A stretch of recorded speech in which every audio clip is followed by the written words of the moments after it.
UAC crew. So it's come to our attention that you guys have no idea what's going on inside the four walls of the Urban Audio Collective.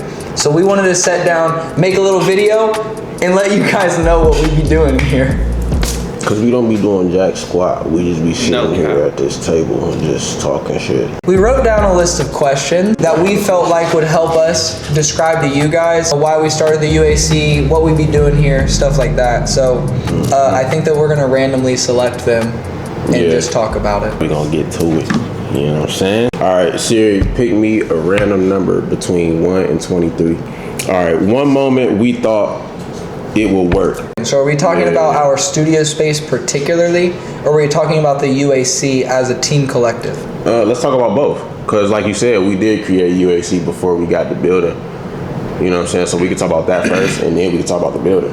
Cause that's two separate areas. I don't know. I knew something would pop off based off of how much we was in the studio together.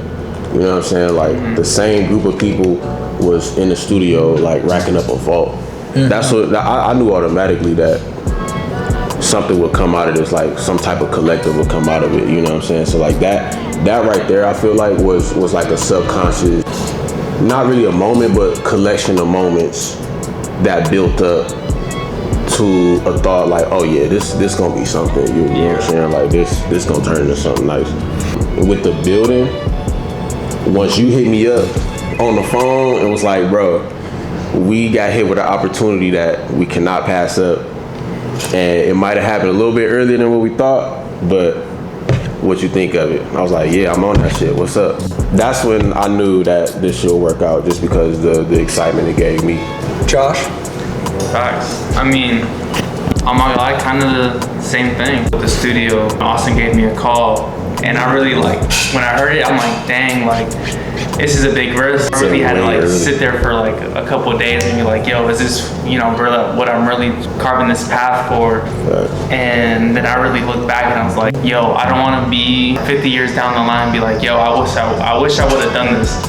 And I was like, yeah, I can't live that. And I'm gonna just go full throttle and let's do it. I'm the type of person where I'm willing to take a risk. One person that I really fuck with is Gary Vee, and he talks about all the time of when you're 25 or even when you're 30 years old, you should be taking risks that are unproportionally not in your favor, because you still have so much time ahead of you to tip the scales back. I called you guys and was like, I think that we should do this, knowing that I was like, I don't even know if we could do this, but I realized that we were definitely gonna be able to do it when we built the damn stage. Oh yeah. We actually got it done and it looked as good as it does. If I can take some skills that we didn't have and learn them in 6 hours and make something that cool, y'all are fucked up. Cause we can rap good and we can make good music, but now that we're just doing when we're executing at that type of caliber, that's when it hit me that okay, there ain't nothing that's gonna stop us from doing it. That's what makes us a powerhouse. Facts. Okay, number 3. What's number 3? What was some struggles with the Urban Audio Collective though? Before the studio. Before the studio? Yeah. Oh, all right, I'll say it. What you got, bro? The hardest part about building a team is that there's only 4 of us on the team, or 5 of us, or 6 of us on the team, right? Because there's only 4 or 5 or 6 of us that are dedicated enough to show up every single day. We hold very, very, very high standards for all of our team members. We say, hey, we got a team meeting at 10 o'clock. We know that we're here at 10 o'clock, So that would be what my biggest struggle is finding the group of people that were dedicated enough to put in the same amount of effort that I'm willing to put in. Cause this is what I want to provide for my life. And the people that are on my team, those are life partners. When building a team, you would expect a certain person to do this and that, as when shit getting a little bit more serious, when deadlines and shit start coming up and the pressure start being put on folks, finding people that, like you said, finding people that don't fold under that pressure, that could be hard. All right, 14. What makes a good recording session, or just a good session overall? You know what I'm saying? Whether it's the person that's recording or the people with them or just the environment. Because it could be a video session, it could be a recording session, and we'll just answer it from 2 different perspectives. Yeah, for surely when you as the artist come in prepared, you know what I mean, that helps the session run smooth. Good energy, and making sure you ate food and is like hydrated and like caffeinated or whatever. Making sure the space is clean. I would say for a video session, for real, kind of like a game plan, you know? Just tell me the seasonings you want and I'll cook the meal for you, you know? What makes a good song from a great song? What makes a good song from a great song? Man, I would say the details you put into it. You know, you got your kicks, you got hats, you got snares. Like me, I'm a drum guy. That's why I went straight to drums. I like to add little extra little perks. Just add that extra ear candy that you don't think you hearing, but you actually hearing. And that goes with melodies too. And then even with the recording process, like with your vocals, adding extra layers, not being afraid to fucking do 100 takes to get the take. As an artist, I feel like, you know, when I'm in the booth, I just need all the auto-tune. Hell yeah, talk your shit. I need all the reverb. When I'm really in the flow state of making the song, and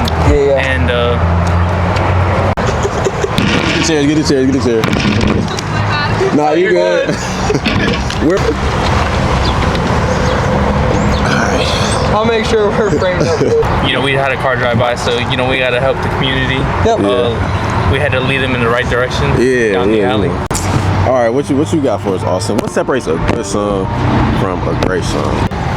How passionate and how dedicated the artist is to their craft. Because like, and I mean this in the most respectful way possible, anybody off the street, we can make them sound like $1 million. I can make a good song out of a real shit artist, right? So I think that, you know, when they care about the things like you said, how many layers that they have going, where the beat cuts are, where I call them ear candies, all of the little trickly, sprinkly effects that you can add in there, the delays, the reverb, when you're paying attention to all of those minute details all at the same time, that's when it becomes a great song. But if you don't do everything all at the same time, it's only gonna stay a good song, and good songs, you know, don't stick around for generations. Right. What are 3 pieces of advice that you would give to artists? Stay consistent, set a schedule for yourself, ensure that you have time to make content for it. Just setting yourself up for success, you know, in the future. My 3 pieces of advice for an artist would be 1, stay consistent. 2, find a team. 3, find a mentor that'll help you in the right way. There you go. That's that. That's solid as hell. What do you want to be in the next few years? Oh, that's a good one. In the next few years, I want to be a successful artist, man. And that, to me, that looks like being financially free, being able to have as much time as I want to dedicate to music without having to work a 9 to 5, you know what I mean? Cause like that's kind of like, god dang, that's kind of like my big barrier right now is not being able to come in the studio when I want to and make music, because I be having creative ideas all day. Being successful for me is be wealthy and well off enough to where I don't need to work a 9 to 5 and I can do this all day, every day. Facts. You know what I mean? I'm not gonna lie, next few years, the way I'm trying to move, I'm trying to like really make first UAC a multi-million-dollar, you know, business. You know, first of its kind, for real. You know, recording studio, space event, you know, content creation, where we can go into like high production, do films or like movies. You know, UAC, you know, we're trying to be multi-purpose. We're really trying to like step into this new thing that like the old heads didn't really think of, and just try to really grow Columbus.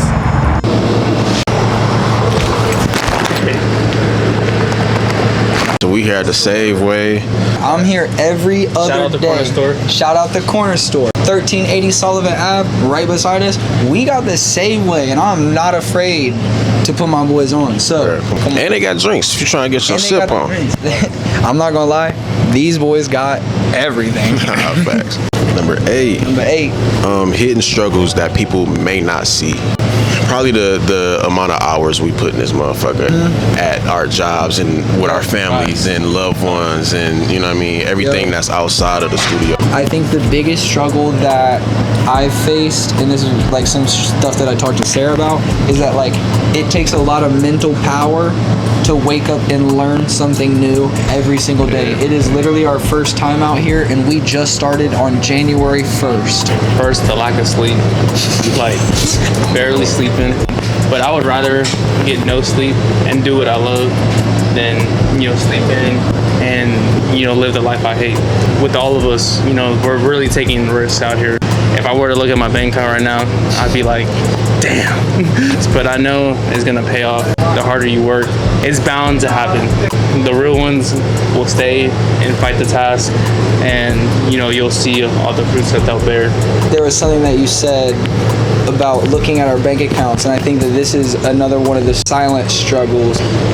We all looked at each other and we agreed that none of us were not going to take no money home from this until we were like 6, 7, 8 months, a year out paying rent. So like to this day, we have still not taken a lick of money home for our personal bank accounts unless it was, we're like dumb hungry at the studio. We got to be here for the next 12 hours. Y'all want to run down to Little Caesars and spend $10 of studio money? Like, we are not taking a lick of this shit home. So for us to look at each other and say, do you guys want to put in a crazy disproportional amount of work and not take anything home and not get anything out of it for the next really long time in the hopes of eventually, maybe possibly achieving, the riches and the recognition and the success that comes with it.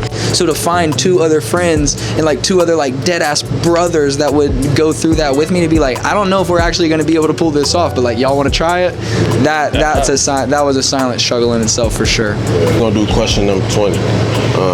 Why is community important in creative spaces? Man, community is super important because having different perspectives of ideas and angles to look at things, that help a lot. We all have good ideas. We feed off of each other because we are creative, you know what I'm saying? So like, he's looking at the idea from this angle, but I'm looking at it from this angle. You know what I'm saying? You're like, oh, that's hard.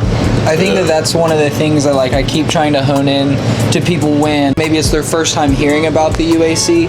That thing that K.mo just said of like being able to bounce different ideas off of different people, that's the biggest thing that I think is like a flex as the UAC. In a short amount of time, we have built, it might be a small community right now, but it's a very tight-knit community where the people that are involved with the UAC, they really do care about each individual that is involved in the UAC. I think that community is important because, we might have back-to-back sessions, or we might have our member nights or our networking events where you guys can, be walking in and out of the studio and brush shoulders with somebody that really might be able to take your idea to the next level, even if it's somebody that you've never met in your entire life. Because, we're not just connected to music artists or videographers, but we're also connected to tattoo artists and people that make paintings and photographers and community members and different facilities that can literally, whatever you guys want to do, we can make that happen. Not because we at the UAC can make it happen, but because of the community that we're building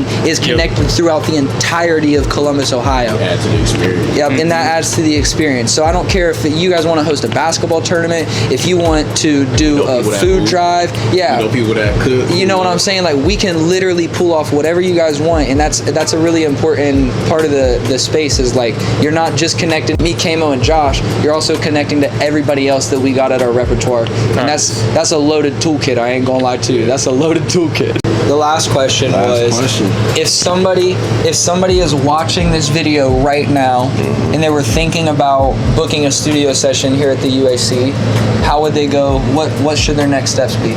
Literally, your next steps would be Just do it. Just do it. Like Nike be telling you to do, bro. Just do that shit. You know what I'm saying? Right here is our Instagram handle.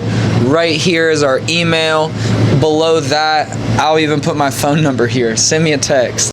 Text us, DM us, send us an email that lets us know who you are, what kind of project you want to get done, whether that's a video shoot, event rental, music recording session, whatever you guys want to get done. Send us your details, send us like your tentative schedule so that we know like what times you guys could potentially be available, and we'll get you right. We'll make sure that we put the time and dedication into taking all the stress and all the weight off of creating so that you guys can come out with the best product every single time. Hell yeah. Great closer right there. Great closer. All right, this has been the Urban Audio Collective podcast, and we got the Save Way, and we finna peace out this mug.